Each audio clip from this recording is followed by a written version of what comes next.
también lo que ha dicho el gobierno chino y este comportamiento que comenzamos por América con el Bovespa de San Pablo en Brasil, que hoy subió un 1,79%, también buena rueda para el IPC mexicano, 1,10% arriba. Bajó el Merval aquí en la Argentina, 0,30%, subió el IPSA en Chile, 0,96%. Mientras que en Perú el Lima Nigra cerró con una suba del 1,18%, caída para el Colcap de Colombia, 0,51%. En el caso del IBC en Caracas, en Venezuela, 1,78% abajo. Y nos vamos a Wall Street y comenzamos con el Dow Jones, que registró una suba del 1,23%. Bueno, aquí vemos sobre todo la decisión de los operadores bursátiles en el Nasdaq, donde operan las tecnológicas, de 2,74% de suba, fuerte suba allí, que también impacta en el S&P 500, que subió un 2,03%. También hubo un clima favorable en las bolsas europeas. Vamos a repasar sus índices. Empezamos con el IBEX 35 en España, que cayó 0,22%, el principal indicador de Inglaterra 0,05% arriba. En el caso del DAX 40 en Alemania, también con suba del 0,47%, subió el CAC 40 francés un 0,27%. Y nos vamos ahora a Italia, a observar lo que sucedió con el MIB, 0,96% arriba. Y cerró también en alza el SMI en Suiza, 0,92%. Mientras que el índice AEX 25 en Holanda también anotó una suba del 0,27%. Nos vamos a Asia. Nos vamos a Asia. Los mercados asiáticos y su comportamiento en este jueves, con el Nikkei 225 de Japón cerrando arriba 0,49. En cambio, el Hansen de Hong Kong operó en baja 0,74%. En Corea del Sur, el Kospi Seúl registró un descenso del 0,13%. Y en el caso de uno de los principales indicadores en China, el Shanghái, cerró en alza 0,03%. Otro de los índices bursátiles que operan en China es el China A50, que también cerró en alza 0,35%. Donald Trump viaja a Roma. Sí. Para participar del funeral del Papa Francisco, que será el próximo sábado. Y el propio Donald Trump ha dicho que será una excelente ocasión para encontrarse con otros líderes mundiales. Muchos se quieren reunir conmigo, contó el presidente de los Estados Unidos, para hablar de temas comerciales. Claro, porque bueno, allí lógicamente lo que nosotros venimos contando en el contexto, en el marco del funeral del Papa Francisco, son varios los líderes que se van a hacer presentes allí. Y claro, el mandatario norteamericano mencionó esto, pero me parece importante destacar también porque él lo habla en función a la cuestión arancelaria y la guerra comercial, en función a esas negociaciones. El presidente ucraniano dijo que también quiere reunirse con Trump, pero por otra cuestión que tiene que ver con los acuerdos de paz en Ucrania. Es que asistiremos el próximo sábado al funeral de Francisco, que será una cumbre de los más altos líderes mundiales. Es cierto que no va Xi Jinping de China, no. Es cierto que no va a estar Vladimir Putin, y también es cierto que no ha caído demasiado bien este dicho de Trump en Italia y sobre todo en el gobierno italiano. No habló Giorgia Meloni, pero sí habló un ministro del gobierno italiano diciendo la verdad que es un encuentro de presidentes en función de la muerte del Papa Francisco. No es una oportunidad para negociar aranceles comerciales, que es a lo que se había referido el presidente de los Estados Unidos, Donald Trump. Bueno, los presidentes tienen oportunidad de encontrarse, ¿por qué no una reunión bilateral por fuera de la agenda del funeral? En un contexto obviamente muy particular. Sí, es muy particular claramente el contexto y el marco en el que se podrían llegar a dar ese tipo de encuentros. Allí estarán presentes líderes del bloque europeo también. Y la Unión Europea, la presidenta de la Comisión Europea, Ursula von der Leyen, habló una vez más de esta necesidad que necesita el bloque de conocer los detalles más precisos, más concretos sobre estas negociaciones, porque claro, lo que dicen desde Bruselas es que ellos no quieren soltar y dejar de lado la cooperación que mantiene con uno de sus principales socios comerciales, que es los Estados Unidos. Pero si no tienen detalles y pautas claras de estas conversaciones y negociaciones para un posible acuerdo sobre los gravámenes, es difícil entablar la negociación. Recordemos lo que sucedió hace algunos días, Sebastián, cuando el comisario de Comercio de la Unión Europea viajó a los Estados Unidos, se reunió con funcionarios de la Casa Blanca y sostuvo lo mismo. Exactamente. Lo que pide la Unión Europea es pautas un poquito más claras, seamos un poco más claros a la hora de qué es lo que vamos a negociar, hasta dónde vamos a negociar, cuáles son los próximos pasos en la negociación y sobre todo qué aranceles se pueden disminuir, qué aranceles podemos de alguna manera eliminar entre ambas economías. Esto es lo que está pidiendo en la palabra de la Unión Europea Ursula von der Leyen. Recordemos que Trump, cuando decidió pausar por 90 días los aranceles recíprocos y llevarlos todos a el 10%, hubo aranceles que se mantuvieron, sobre todo los que están vinculados a la exportación de acero y de aluminio. Eso para Europa es importante, lo mismo que los aranceles vinculados a la industria automotriz, que también Europa tiene importantes automotrices, sobre todo Alemania, que bueno, Francia también, pero sobre todo en el mercado de los Estados Unidos ingresan los autos alemanes, que por supuesto para la economía de ese país es muy importante. Y cuando toma esa decisión el presidente de los Estados Unidos, la respuesta por parte de la Unión Europea fue exactamente la misma. Bueno, nosotros también vamos a pausar por 90 días, pero sabemos que esto que nosotros estábamos hablando y relatando, si las negociaciones no son fructíferas, si las pautas no son claras, esto queda completamente descartado. Una Europa que, por supuesto, también mira con mucho detenimiento la guerra comercial entre Estados Unidos y China, porque ya en su momento Europa ha tenido que elevar los aranceles a las importaciones chinas como consecuencia de la inundación de productos chinos en su continente que estaban afectando, por ejemplo, industrias muy relevantes de Europa. Recién yo mencionaba la industria automotriz. También es muy importante para Europa qué es lo que va a pasar con esa relación entre Estados Unidos y China, porque China se ha convertido ya hace tiempo, por supuesto, en el principal fabricante de autos eléctricos del mundo. Y necesita no solo venderlos en el mercado interno, sino también exportarlos en un continente que se ha trazado plazos para la transición energética, las energías limpias, como abanderado Europa también de esa decisión, con empresas automotrices, repito, por ejemplo, alemanas, que también han avanzado en ese sentido, pero que todavía están muy lejos de poder competir con los autos chinos. Vos hablas con los de autos China, eléctricos chinos, con los autos eléctricos, claro. Hablas de China, hablas de ese sector. Recordemos que la intención y lo que está buscando a partir de esta guerra comercial que mantiene el gigante asiático, principalmente con los Estados Unidos, es trazar nuevos horizontes con otros socios comerciales y profundizar esas cuestiones, por ejemplo, con la Unión Europea, pero también es importante destacar lo que sucedió la semana pasada con la gira por el sudeste asiático del mandatario chino, porque allí también firmó diversos acuerdos con Malasia, con Camboya, para poder estrechar lazos a partir de esto que hablamos. Y con Vietnam. También. Vamos a ver canal26.com, una noticia que tiene que ver con la economía de la Argentina, las proyecciones incluso a partir de este nuevo esquema cambiario que se ha presentado tras el acuerdo que Argentina selló con el Fondo Monetario Internacional. Aquí vemos el título: La economía argentina al día. Del acuerdo con el Fondo Monetario Internacional a la inflación y el riesgo país, ¿qué esperar en las próximas jornadas? La consultora 1816 señala que el objetivo de corto plazo es claro: que no se devalúe la moneda para que no haya pass-through, en tanto expresa que el plan tal cual está escrito es algo distinto a lo que viene expresando el gobierno estos días. Nota al pie de página, la consultora 1816 es hoy una de las consultoras más leídas en el mercado argentino entre los principales empresarios de la República Argentina, que es la que lanzó su resumen semanal sobre la economía argentina, en donde analizó la ausencia del Banco Central en el mercado de pases, la confirmación de Javier Milei de que subirán las retenciones en julio y la flexibilización para inversiones offshore.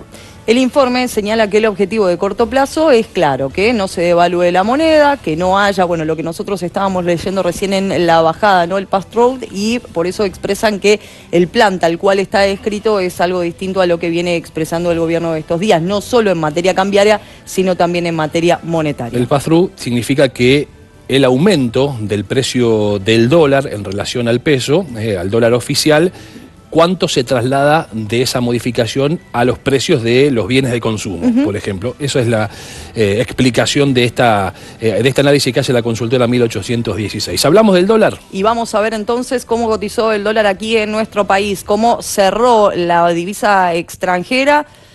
En el primer lugar compartimos el oficial, 1.190 pesos, registró una suba en su variación de 1,71%. Y la misma variación en alza para el dólar turista, que es el dólar oficial, al que se le agrega un 30% de retención a cuenta del impuesto a las ganancias, por eso hoy vale 1.547 pesos. Hablando de dólares, vamos a ver las reservas brutas del Banco Central de la República Argentina, que tiene en su haber esta cifra: 39.076 millones de dólares. Subieron las reservas del Banco Central. Sí, subieron, comparado con el día de ayer. El día de ayer.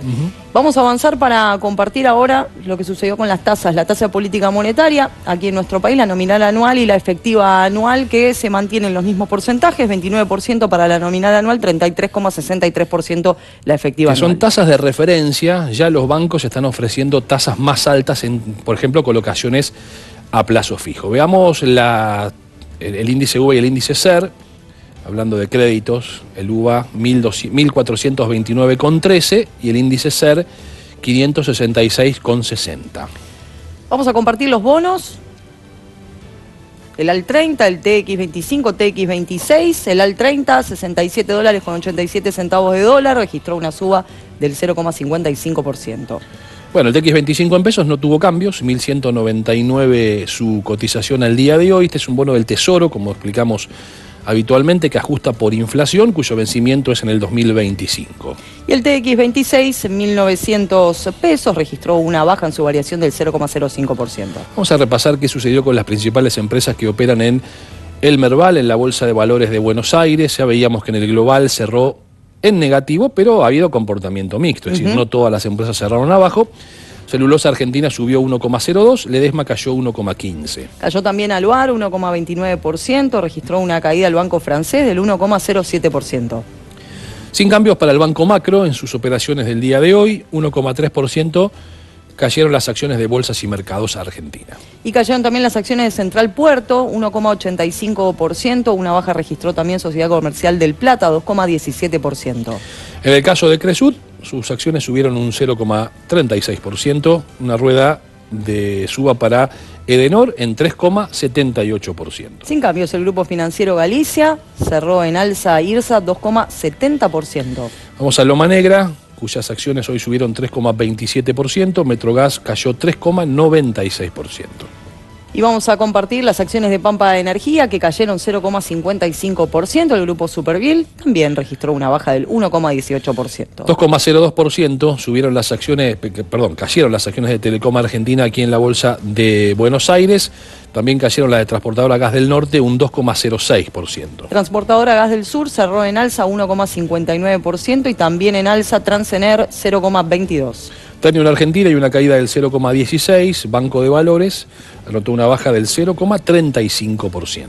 YPF cerró con una suba del 0,39%. Recién veíamos el bono al 30, que es uno de los bonos globales en dólares que marcan por lo general el ritmo de lo que después vemos representado, graficado en el riesgo país de la República Argentina, que es el índice de tasa de endeudamiento por sobre lo que cotiza el bono a 10 años del Tesoro de los Estados Unidos. En el caso de Estados Unidos es la referencia, aquí vemos el riesgo país en América, donde Uruguay tiene 101 puntos básicos, bajó 2%, Chile 132, bajó 1,2%. Nos vamos a Perú, 169 puntos básicos, bajó 2%, Paraguay 180 puntos, descendió 2,8%. Guatemala 219 puntos básicos, una baja del 2%, Costa Rica 225 y una baja del 1,2%. Brasil 229 puntos básicos, bajó 2,7%, República Dominicana 250 puntos, descendió 2,1%. En el caso de Panamá, el riesgo país bajó un 2,2%, 304 puntos básicos. México también anotó una baja en su riesgo país, 346 puntos, 3,3% abajo. Y también Colombia, del 1,5% la baja, 388 puntos básicos, Honduras 424 puntos, descendió 1%. En el caso de El Salvador, 442 puntos básicos, bajó 2%. Argentina, 713 puntos básicos, la baja fue del 0,97%. En Ecuador, el riesgo país se ubicó en los 1.154 puntos básicos, descendió 2,4%. Bolivia, 2.238 puntos, una baja del 1,1%. Bueno, Venezuela, 18.043 puntos básicos, el riesgo país bajó un 1%, les diría una baja absolutamente testimonial para Venezuela, que hoy debería pagar 22% en dólares para poder tomar crédito, un porcentaje que no existe, por supuesto, en el mercado. El riesgo país argentino, lo que veíamos recién, el descenso, 713 puntos, se ubica de esta manera y comparado con las últimas 24 horas bajó un 0,97%. Exactamente. Y vamos a continuar con más información, en este caso puntual, para compartir cómo le fue a las empresas argentinas en los Estados Unidos. Allí las vemos. Comenzamos con el banco francés, registró una baja del 2%, Central Puerto cerró en baja también, 1,6%. Cresut cayó 0,3%, Despegar subió 0,2% en la rueda. Edenor bajó 5,9%, cerró con una caída también el grupo financiero Galicia, 1,8%. Suba para Globant del 5,4%, en línea con lo que sucedió en Wall Street hoy con las principales empresas tecnológicas. IRSA subió 1,5%. Y también subieron los papeles de Loma Negra, 1,9%, Mercado Libre en alza 3%.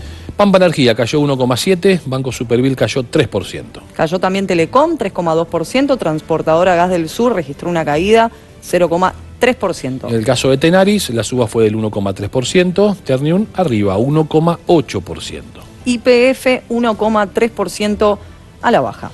Vamos a ver, como les decíamos recién, las principales empresas tecnológicas que operan en los Estados Unidos. El Nasdaq cerró más del 2% arriba, les diría casi el 3% de suba para el Nasdaq, por eso vamos a ver reflejado en pantalla lo que ha sido una buena rueda para las tecno. Disney subió 3,1%, Amazon subió 3,2%.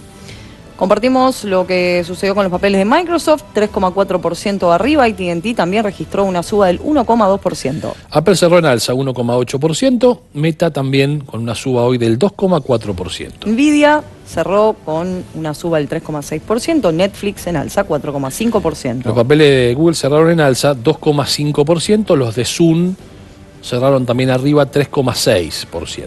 Y también cerraron arriba los de Tesla 3,5%, con Base con una suba del 4,6%. En el caso de Nubank, el banco digital de origen brasileño que opera en Wall Street, cerró con un alza del 2,2%. Las principales empresas tecnológicas en los Estados Unidos, que también por supuesto Ornella sigue muy de cerca la evolución de las relaciones comerciales con Canadá, nada más ni nada menos. Sí, y el primer ministro canadiense dijo que la relación antigua que mantenía su país con Estados Unidos finalizó, que cambió completamente. Aquí se meten varias cuestiones en la escena. Una tiene que ver con la cuestión arancelaria, ¿no? Y esta guerra comercial que existe con Canadá también, a partir de los gravámenes que aplicó el presidente de los Estados Unidos. Pero también de los dichos que incluso dijo en campaña el mandatario norteamericano Donald Trump, que están vinculados a el país en sí y a que Canadá sea el estado número 51. Sí. Algo que por supuesto es rechazado por al menos las autoridades políticas canadienses. Claro. No sabemos lo que piensan los canadienses. Los ciudadanos. ¿No? Habrá que hacer una encuesta y preguntarle a los canadienses si efectivamente quieren o no ser parte de los Estados Unidos. Por lo pronto, Trump vuelve a hacer referencia a la industria canadiense. Chema, me voy a jugar con los chicos. ¡Qué bueno! ¿Me transferís plata, MP? Dale.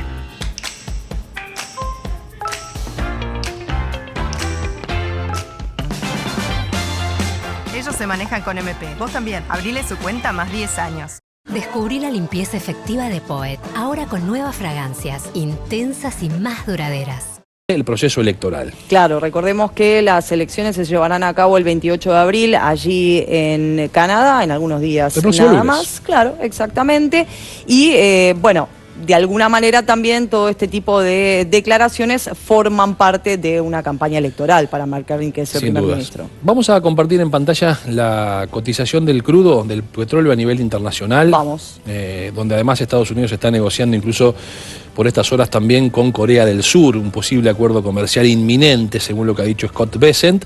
El Brent subió 0,57%, $66.50 el precio del barril.